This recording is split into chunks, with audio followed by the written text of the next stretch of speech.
53장 5절로 6절 말씀. 그가 찔림은 우리의 허물 때문이요 그가 상함은 우리의 죄악 때문이라. 그가 징계를 받음으로 우리는 평화를 누리고 그가 채찍에 맞음으로 우리는 나음을 받았도다. 우리는 다 양같아서 그릇 행하여 각기 제 길로 갔거늘 여호와께서는 우리 모두의 죄악을 그에게 담당시키셨도다. 예수 그리스도의 성취 두 번째 시간, 그가 상함은이라는 제목으로 함께 은혜를 나눌 때, 오늘 여러분 모두 다 그가 상함은 우리의 뭐 때문에? 우리의 죄악 때문이래. 우리의 죄악을 예수 이름으로 싹 다 해결받고 진리의 자유 가운데 거하는 여러분 모두가 되기를 원합니다. 예수 그리스도는 전지전능하심으로 이를 지어 성취하시는 하나님의 아들이십니다. 주님이 행하시는 일은 언제나 완전한 구원과 회복, 승리의 역사를 이루십니다. 태초부터 지금까지 예수 그리스도는 온전한 성취의 주인공이십니다. 성육신하신 예수님은 십자가에서 죽으심으로 모든 죄와 사망 권세를 이기셨고 죄로 인해 죽을 수밖에 없는 온 인류를 구원하셨으며 이 땅 위에 하나님의 나라가 임하도록 하늘의 문을 활짝 여셨습니다. 그러므로 우리는 예수 그리스도의 성취를 믿으며 십자가를 통한 치유, 변화, 능력을 누리며 살아가야 될 줄로 믿습니다.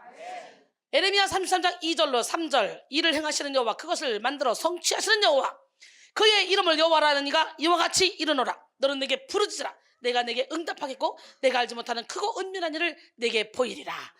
할렐루야. 예수 그리스도의 성취가 개입되지 않은 인간의 성취는 모두 다 불완전합니다. 인간의 손으로 만들어낸 기술력은 나름대로의 위대한 성취를 일구어냈습니다.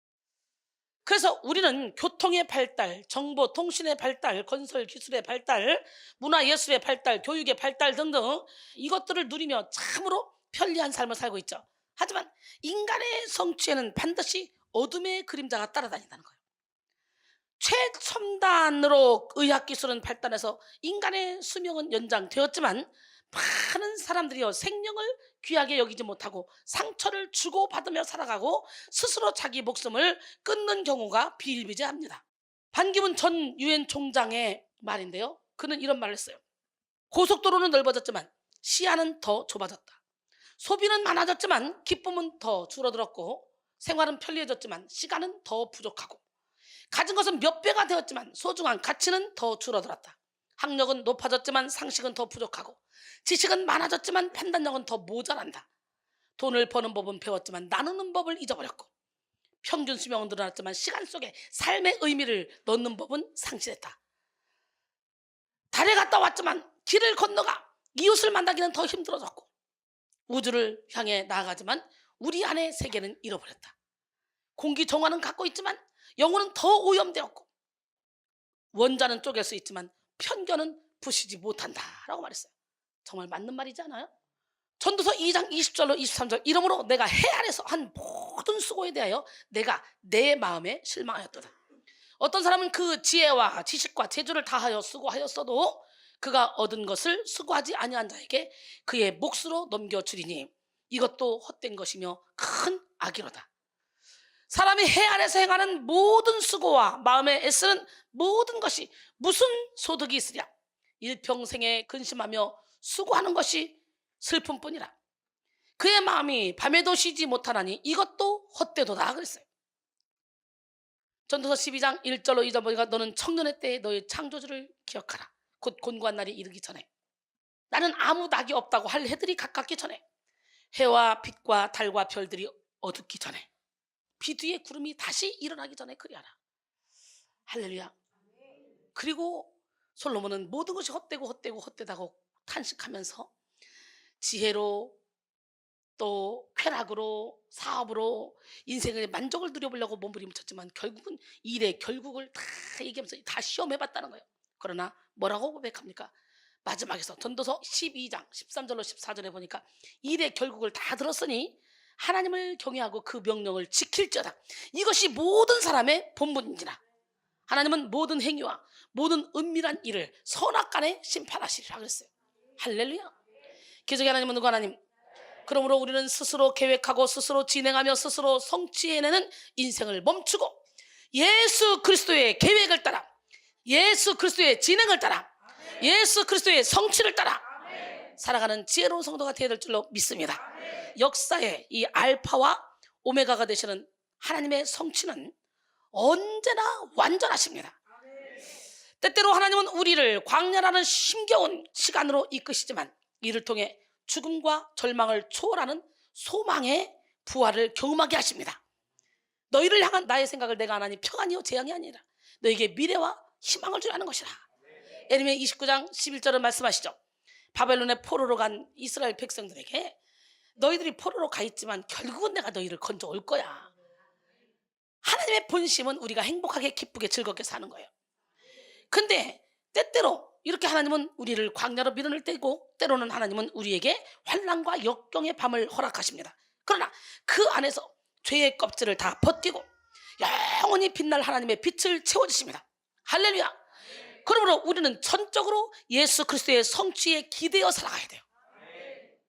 호세아 6장 1절에 오라 우리가 여호와께로 돌아가자. 여호와께서 우리를 찢으셨으나 도로 낫게 하실 것이요 우리를 치셨으나 싸매어 주실 것입니다. 할렐루야. 너희를 향한 나의 생각은 재앙이 아니요 곧 평안이니 너희 장래에 소망을 주려 하는 생각이라. 하나님이 우리에게 주신 것은 두려워하는 마음 아니요 오직 능력과 사랑 절제하는 마음이니 두려워 말라 내가 너와 함께함이라. 놀라지 말라 나는 내 하나님 됨이라. 내가 너를 굳세게 하리라. 참으로 너를 도와주리라. 참으로 나의 의로운 오른손으로 너를 붙들리라. 너희를 향한 나의 생각은 재앙이 아니요 곧 평안이니 너희 장래에 소망을 주려 하는 생각이라. 믿으십니까? 예, 여러분에게 어떤 고난이 왔습니까? 우리 하나님은 분명히 여러분을 찢으실 수 있어요. 치실 수도 있어요. 그러나 반드시 낫게 하시고 싸매 주시는 좋으신 하나님이라는 거. 예수 그리스도는 십자가에서 죽으심으로 우리에게 있어야 할 모든 것을 다 이루셨어. 그 이상의 것을 성취하셨습니다. 요한복음 19장 30절에 예수께서 신 포도주를 받으신 후에 이르시되 다 이루었다 하시고 머리를 숙이니 영혼이 떠나가시니라. 할렐루야. 예수님의 다 이루었다에는 창세기로부터 요한 계시록까지 성경의 모든 내용이 다 들어있습니다. 또 예수님의 다 이루었다에는 측량하지 못할 십자가의 사랑과 능력의 높이와 깊이와 너비와 길이가 담겨 있습니다.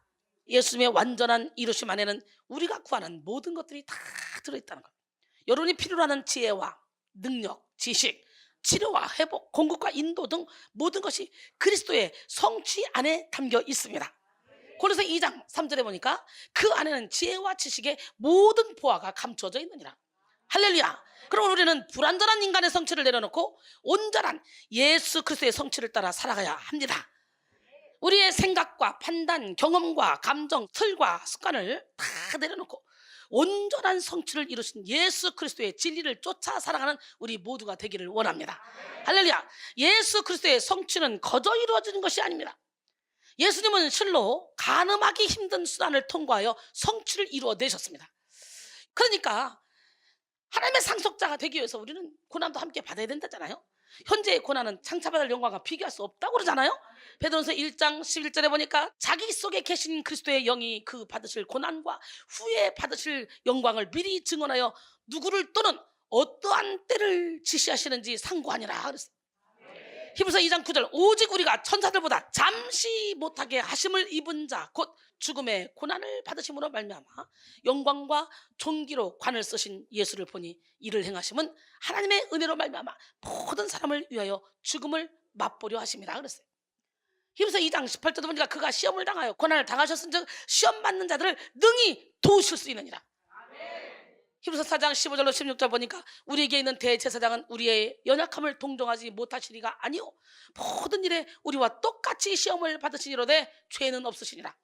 그러므로 우리는 긍휼하심을 받고 때를 따라 돕는 은혜를 얻기 위하여 은혜의 보좌 앞에 담대히 나아갈지니라 그랬어요. 인간이 자신의 상함 때문에 고통에 직면하게 되면 극단적인 선택을 할 가능성이 높습니다. 인간이 상함을 해결하려고 할 때는 또 다른 상함을 다할 뿐입니다. 그러나 예수 그리스도 안에 담긴 하나님의 사랑은 상함을 온전함으로 해결해 주십니다. 하나님은 우리의 상함을 통해 그분의 완전하심과 성취를 나타내시고 구원을 이루어 주십니다. 그가 상함은 여기에 해당하는 메두카의 원형 딱 하는 단순한 피부가 상하는 정도의 상태를 의미하는 것이 아닙니다. 이 단어는 짓밟혀서 뼈가 완전히 으스러지는 치명적인 상태를 의미하는 단어입니다. 그러므로 공동 번역은 본문을 뭐라고 말했냐? 그를 으스러뜨린 것은 우리의 악행이었다. 그가 상함은 우리의 죄악 때문이다. 이 얘기를 그를 으스러뜨리는 것은 우리의 악행이었다라고 번역합니다. 즉 본문은 장차 메시아는 몸이 완전히 으스러져 버릴 정도로 견디기 힘든 고난을 당한다는 사실을 강조합니다. 그런 고난은 사실상 하나님 앞에서 죄악을 범한 우리 인간이 당해야 되는 고난이잖아요. 주님이 결박당하실 때 함께 찬양하며 찬송 가사 속에서 하나님을 만나시고 주님의 부활이 여러분의 부활, 주님의 생명이 여러분의 생명이 되기로 해요.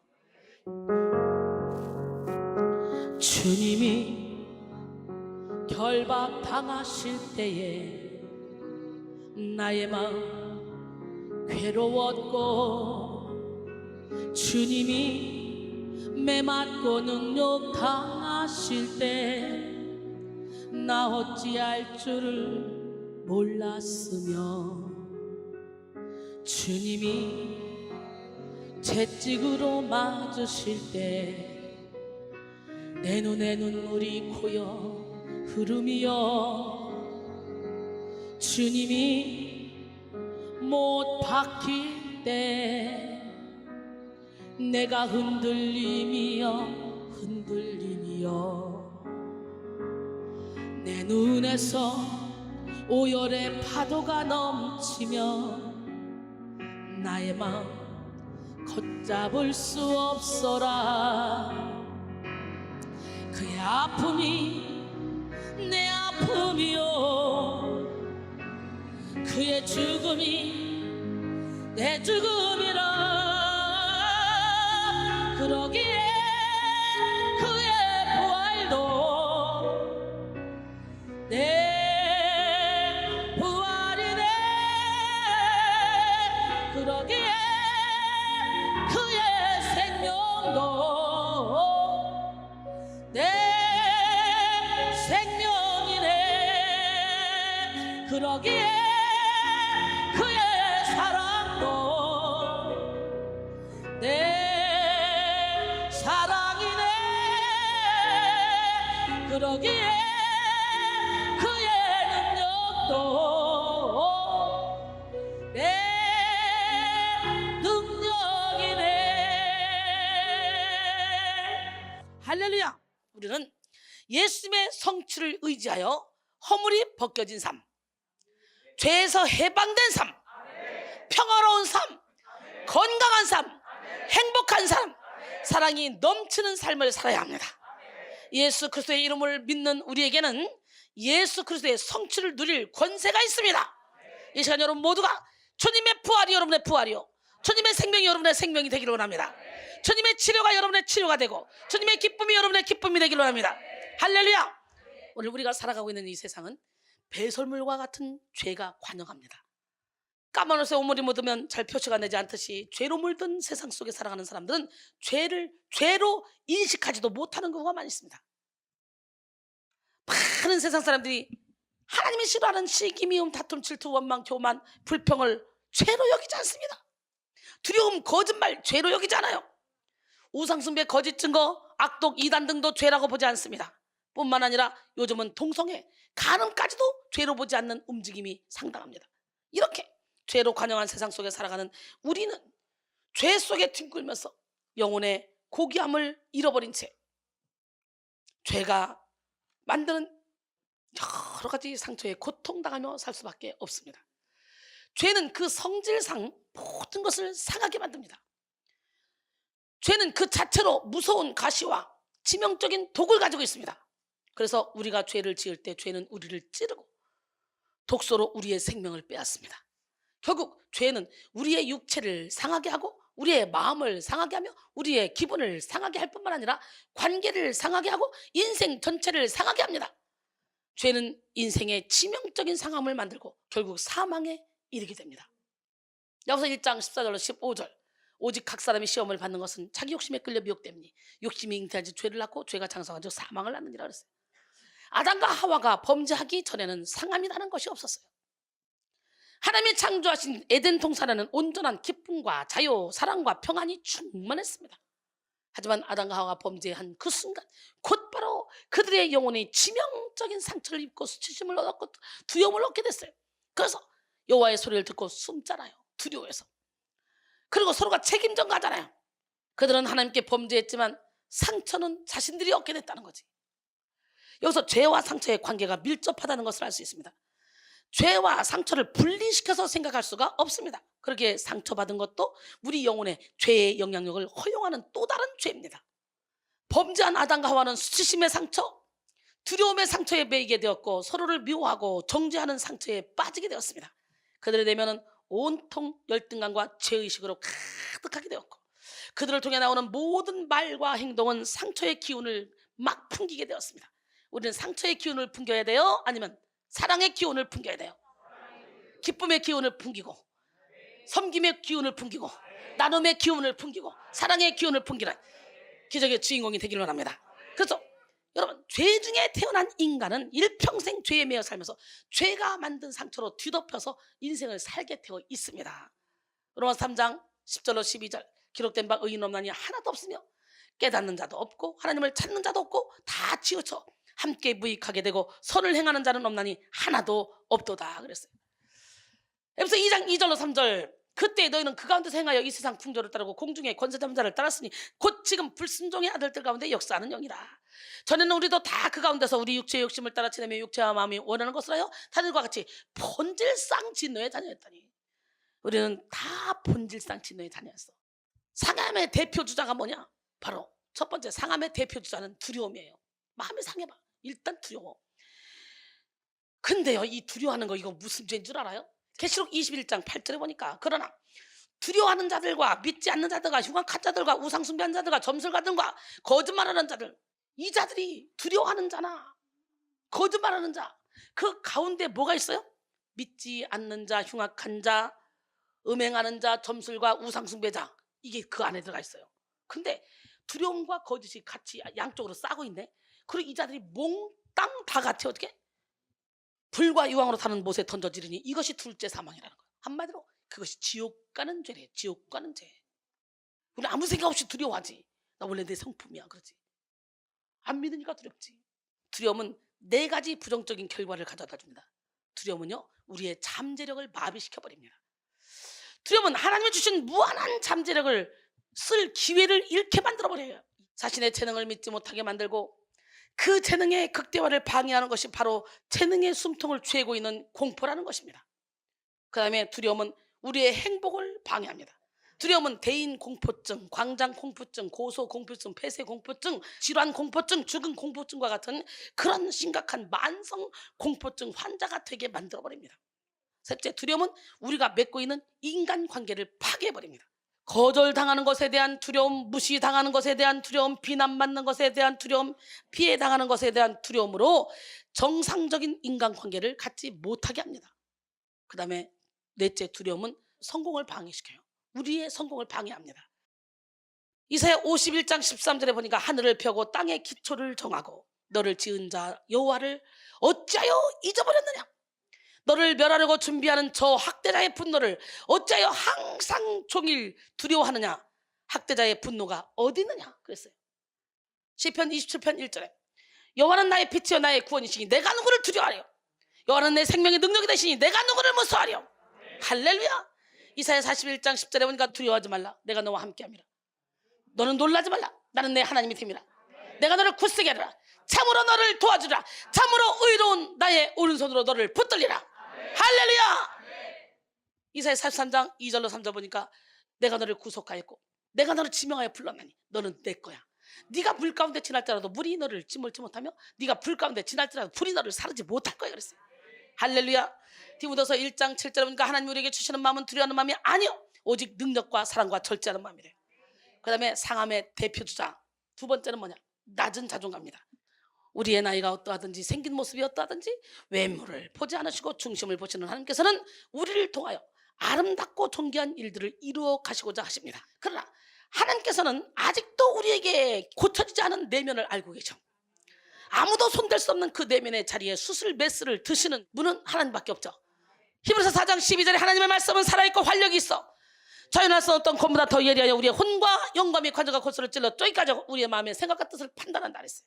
그러기에 우리는 나를 통해 하나님의 일을 이루어 가시기 위해서 철저하게 나의 관점을 하나님의 관점으로 바꾸는 훈련을 해야 되는 거예요. 우리의 낮은 자존감, 상한 마음이 치료되어야 하는 이유도 이것입니다. 이사야 선지자는 이런 인간의 삶을 양에 비유했죠. 오늘 보면 이사야 53장 5절에 우리는 다 양 같아서 그릇 행하여 각기 제 길로 갔거늘 여호와께서는 우리 모두의 죄악을 그에게 담당시켰도다. 세상 그 어느 누구도 죄인이 아닌 사람은 없습니다. 모든 사람이 다 죄인입니다. 모든 인간이 다 죄 중에 태어나서 죄를 먹고 마시며 죄를 향해 달려가다가 사망에 이르는 삶을 살아갑니다. 그러게 그 누구도 죄로 말미암은 상처에서 자유로울 수 없습니다. 죄는 우리가 느끼지 못하는 마음의 밀실, 영혼의 밀실까지 침투하여 깊은 상처를 만들어냅니다. 결국 사람들은 저마다 질병의 상처, 관계의 상처, 마음의 상처, 영혼의 상처에 고통당하며 신음소리를 내고 있습니다. 모든 사람들이 상처 때문에 아파하지만 그 누구도 그 상처를 해결해 줄 수 있는 완전한 방법을 찾을 수 있는 사람은 없습니다. 인간의 힘으로 죄를 해결해 보려는 이 시도는요 진통제와 같아서 시간이 지나면 다시 고통이 찾아오고 상처가 악화되는 일을 피할 수가 없습니다. 우리의 모든 상처를 완전히 치료할 방법은 오직 예수 그리스도에게만 있습니다. 누가복음 4장 18절로 19절 주의 성령이 내게 임하셨으니 이는 가난한 자에게 복음을 전하게 하시려고 내게 기름을 부으시고 나를 보내사 포로된 자에게 자유를 눈먼 자에게 다시 보게 함을 눌린 자를 자유롭게 하고 주의 은혜를 선포하게 하려 하심이라 그랬어요. 할렐루야. 주님의 치료는요 상처 표면만 아니라 상처의 근원까지 다루시는 전인적인 치료입니다. 우리의 마음이 상해 있을 때 하나님이 원하시는 것은 그 상한 마음입니다. 있는 것을 드리는 거예요. 상한 마음 그대로 드리는 거예요. 예수님은 마음이 상한 자를 위해서 오셨어요. 건강한 자에게 의원이 있을 때 없고 병든 자에게 있을 때 있다. 나는 의인을 부르러 온 것이 아니라 죄인을 부르러 왔다. 마가복음 2장 17절은 말씀하시죠. 시편 51편 17절에 하나님께서 구하시는 제사는 상한 심령이라. 하나님이여 상하고 통해하는 마음을 주께서 멸시하지 아니하시리다. 마태복음 12장 20절에 상한 갈대를 꺾지 아니하며 꺼져가는 심지를 끄지 아니하시기를 심판하여 이길 때까지 하리니 그랬어요. 우리를 지으신 하나님, 우리를 사랑하신 하나님의 그 크신 사랑이 있기에 아무리 우리 마음이 상했다 할지라도 더욱더 가까이 나아갈 수 있습니다. 우리 마음의 고통 그 안에서 우리와 함께 아파하시는 주님을 느껴봅시다. 로마서 1장 17절에 복음에는 하나님의 의가 나타나서 믿음으로 믿음에 이르게 하나니 기록된 바 오직 의인은 믿음으로 말미암아 살리라 함과 같으니라. 할렐루야. 우리의 죄를 사하기 위한 예수 그리스도의 상함은 우리의 상함과 견딜 수 없는 것이었습니다. 예수님은 셀 수 없이 맞고 찢기셨으며 더 이상 인간의 모습을 찾아볼 수 없는 정도까지 상하셨습니다. 당시 로마 병정들이 사용하는 채찍의 끝에는 쇠붙이와 뼈조각이 붙어 있었어요. 그렇기 때문에 이것으로 한번 등을 후려치기만 하면 살점이 떨어져 나가고 혈관이 끊어져 피가 흘렸어요.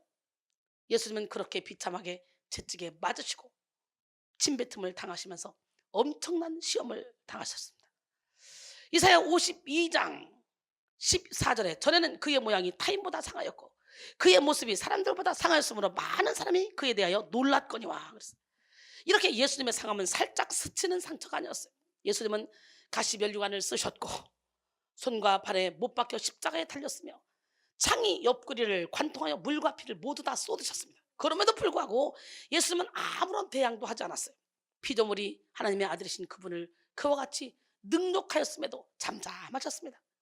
이사야 50장 6절에 나를 때리는 자들에게 내 등을 맡기며 나의 수염을 뽑는 자들에게 나의 뺨을 맡기며 모욕과 침뱉음을 당하여도 내 얼굴을 가리지 아니하였느니라 그랬어요.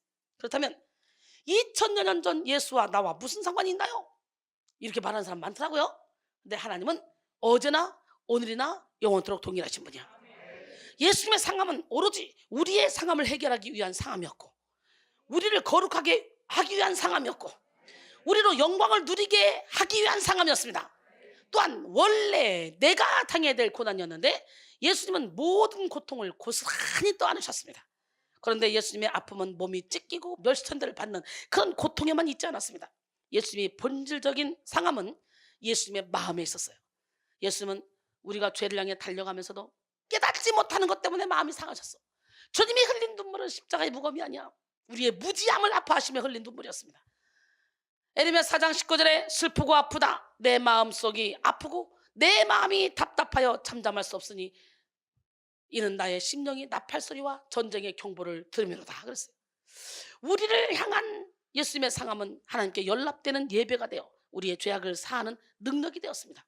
예수님은 온 인류의 상함보다 더 큰 상함을 당하면서 상함의 근원이 되었던 죄를 이기셨습니다. 본래 우리가 치러야 될 죄값은 우리의 힘으로는 도저히 갚을 수 없는 어마어마한 것이었습니다. 그러나 예수님은 예수의 생명을 주시고 우리를 속량하셨습니다. 할렐루야. 골로새 1장 13절로 14절, 그가 우리를 흑암의 권세에서 건져내사 그의 사랑의 아들의 나라로 옮기셨으니 그 아들 안에서 우리가 속량 곧 제사함을 얻었도다. 오늘 우리는 우리를 위해 상한 육체, 상한 마음이 되었으며 죽으시고 부활하신 예수 그리스도의 성취를 바라봐야 돼요. 주님은 상함을 입음으로 우리가 치유와 자유를 누리게 하셨어요. 예수 그리스도의 성취로 말미암아 이제 우리는 죄에 끌려다니는 삶이 아니라 죄를 다스리는 삶을 살게 되었습니다. 이 말은 우리가 그리스도인이 된 이후에 죄를 전혀 짓지 않는다는 그런 말씀이 아니에요. 우리가 죄를 지을 수는 있지만 계속해서 죄에 빠져 있지 않고 죄에서 벗어날 수 있는 능력을 갖게 되었다는 거죠.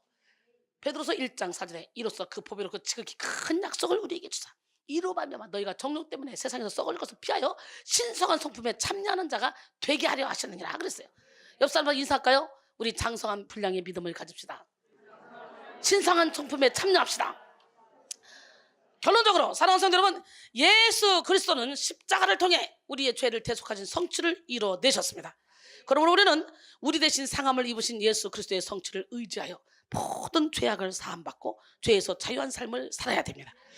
우리가 예수 그리스도의 성취를 믿음으로 바라볼수록 죄로부터 완전히 해방될 수 있고, 죄로부터 해방되면 해방될수록 죄로 인해 만들어진 모든 상처는 저절로 아물며 새살이 돋아나는 역사가 일어납니다. 이 시간 여러분 모두가 우리 대신 상함을 입고 우리 죄를 대속하신 예수 그리스도의 성취를 의지함으로 모든 죄에서 자유케 되어 영혼육으로 건강한 삶을 살기를 원합니다. 주님의 뜻을 이루는 기적의 주인공이 되기를 주님의 이름으로 축원합니다.